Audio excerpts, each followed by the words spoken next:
ఒకటి ఎట్టా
ఓట్లేసి ఈ నియోజకవర్గం నుంచి నన్ను శాసనసభ్యునిగా గెలిపించారు, మంత్రి చేశారు.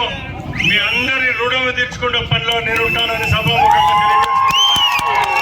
అలాగే తప్పకుండా మన నియోజకవర్గానికి ఎప్పటి నుంచో సమస్యగా ఉన్న తాగునీరును వచ్చే 6-7 నెలల్లోనే ప్రతి గ్రామానికి తీసుకొని వచ్చే బాధ్యత నా మీద ఉంది.